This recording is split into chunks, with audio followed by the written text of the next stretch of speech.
ಇದು ಯಾಕೆ ಈ ಥರ ಅಂತಂದರೆ, ವಿದೇಶಿ ಕ್ರಿಶ್ಚಿಯನ್ ಮಿಷನರಿಗಳು ಈ ದೇಶದಲ್ಲಿ ಬಹಿರಂಗವಾಗಿ ಮತಾಂತರವನ್ನು ಸಾಕಷ್ಟು ಮಾಡ್ತಾರೆ. ಅಂತರಂಗದಲ್ಲೇ ಗೊತ್ತಿಲ್ಲದಂಗೆ ಇಂಡೈರೆಕ್ಟಾಗಿ ಈ ರೀತಿ ದ್ರೋಹಗಳನ್ನು ಮಾಡ್ತಾ ಇರೋದಕ್ಕೆ ಜ್ವಲಂತ ಸಾಕ್ಷಿ ಒಬ್ಬ ಕನ್ವರ್ಟೆಡ್ ಕ್ರಿಶ್ಚಿಯನ್ ಜಗನ್ಮೋಹನ್ ರೆಡ್ಡಿ ಅವರು ಮುಖ್ಯಮಂತ್ರಿ ಆದಂಥ ಸಂದರ್ಭದಲ್ಲಿ ಇಡೀ ಪ್ರಪಂಚದ ಹಿಂದೂಗಳಿಗೆ ಮಾಡಿರೋಂಥ ಇದೊಂದು ಮೋಸ. ಇದರಲ್ಲೇನು ಹಿಂದೆ ಮುಂದೆ ಇಲ್ಲ. ಯಾಕಂದರೆ ಚಂದ್ರಬಾಬು ನಾಯ್ಡು ಅನ್ನೋಂಥ ಒಬ್ಬ ಮುಖ್ಯಮಂತ್ರಿ ಇದನ್ನು ಲ್ಯಾಬ್ ರಿಪೋರ್ಟನ್ನು ಬಹಿರಂಗ ಮಾಡಿರೋಂಥ ಸಂದರ್ಭದಲ್ಲಿ ನಿಜಕ್ಕೂ ಕೂಡ ನಾನು ಚಂದ್ರಬಾಬು ನಾಯ್ಡು ಅವರನ್ನ ಮುಖ್ಯಮಂತ್ರಿಗಳ ಸಂದರ್ಭ ಅಭಿನಂದನೆ ಸಲ್ಲಿಸ್ತೇನೆ.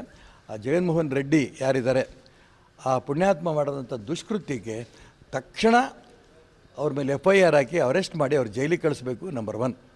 ನಂಬರ್ 2, ಇದರಿಂದ ಯಾವ್ಯಾವ ವಿದೇಶಿ ಶಕ್ತಿಗಳಿದೆ. ಯಾಕೆಂತಂದರೆ ಒಂದು ಲಡ್ಡುನಲ್ಲಿ ಒಂದು ಕೊಬ್ಬು ಹಾಕಿದರೆ ಇಷ್ಟೇ ಸೀಮಿತ ಬರಲ್ಲ. ಇದು ಹಿಂದುತ್ವದ ಪ್ರತಿಪಾದಕರಿಗೆ ಪೂಜಾ ಪದ್ಧತಿ ಅಂತಂದ ತಕ್ಷಣ ನಮಗೆ ಪುಣ್ಯಕ್ಷೇತ್ರಕ್ಕೆ ಹೋಗೋದಂಥ ಜಾಗದಲ್ಲಿ ಅಲ್ಲಿ ಸಿಗ್ತಾ ಇರೋಂಥ ಭಕ್ತಿಯ ಒಂದು ಪ್ರತೀಕ. ಲಡ್ಡು ಅಂದ ತಕ್ಷಣ ಒಂದು ಬರೀ ಸಿಹಿ ಅಷ್ಟೇ ಅಲ್ಲ, ಅದು ಇಡೀ ದೇಶದ ಪ್ರಪಂಚದಿಂದ ನಾವು ವೆಂಕಟೇಶ್ವರನ ದರ್ಶನಕ್ಕೆ ಹೋಗಬೇಕು ಅಂತ ಅನೇಕರು ಇಷ್ಟಪಡ್ತಾರೆ.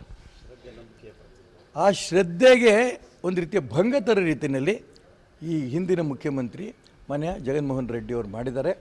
ಮತ್ತು ಎರಡನೇದು ಈಗಲೂ ಪ್ರತಿಪಾದನೆ ಮಾಡ್ತಿದ್ದಾರೆ, ನಾವು ಮಾಡಿಲ್ಲ ಅಂತ. ಲ್ಯಾಬ್ ರಿಪೋರ್ಟ್ ಬಗ್ಗೆ ಅವರಿಗೆ ನಂಬಿಕೆ ಇಲ್ವಾ?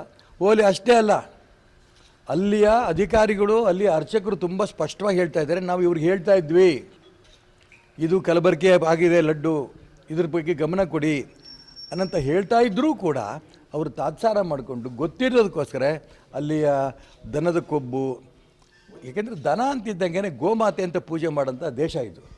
ಈ ದೇಶದಲ್ಲಿ ನಮ್ಮ ಶ್ರದ್ಧೆಗಳಿಗೆ, ನಮ್ಮ ಶ್ರದ್ಧಾ ಕೇಂದ್ರಗಳಿಗೆ ಅಪಮಾನ ಮಾಡ್ತಾ ಇರೋಂಥ ವ್ಯವಸ್ಥೆ ಇದೆಯಲ್ಲ, ಇದು ಅಂತ್ಯ ಆಗಲೇಬೇಕು. ಇವತ್ತು ಅಯೋಧ್ಯೆಯಲ್ಲಿರೋಂಥ ಆ ಅರ್ಚಕರು ಕೂಡ ಹೇಳಿದ್ದಾರೆ, ಅಯೋಧ್ಯೆಯ ರಾಮ ಮಂದಿರದ ಉದ್ಘಾಟನೆ ದಿನ 3 ಲಕ್ಷ ಅಂತ ಕಾಣುತ್ತೆ ಅಷ್ಟು ಲಡ್ಡು ನಮಗೆ ಜಗನ್ಮೋಹನ್ ರೆಡ್ಡಿಯವರು ಕಳಿಸ್ಕೊಟ್ಟಿದ್ರು.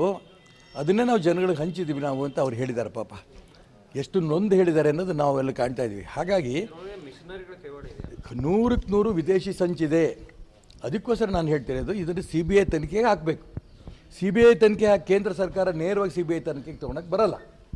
ರಾಜ್ಯ ಸರ್ಕಾರ ಹೇಗಿದ್ದರೂ ಕೂಡ ಈಗ ಮಾನ್ಯ ಈಗಿನ ಮುಖ್ಯಮಂತ್ರಿಗಳು ಚಂದ್ರಬಾಬು ನಾಯ್ಡು ಅವರು ಈ ಕಡೆ ಗಮನ ಹರಿಸಿ ಇದನ್ನು CBI ತನಿಖೆಗೆ ಕೇಂದ್ರ ಸರ್ಕಾರಕ್ಕೆ ರೆಫರ್ ಮಾಡಿ CBI ತನಿಖೆ ಮಾಡಲಿ.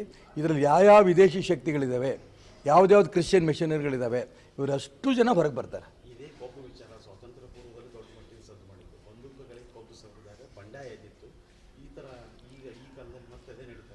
ಅದಕ್ಕೆ ನಾನು ಹೇಳ್ತಾ ಇರೋದು, ದೇವರ ದಯದಿಂದ ಇಡೀ ದೇಶದ ಎಲ್ಲ ಪಕ್ಷದ ನಾಯಕರು ಇದನ್ನು ಖಂಡನೆ ಮಾಡಿದ್ದಾರೆ.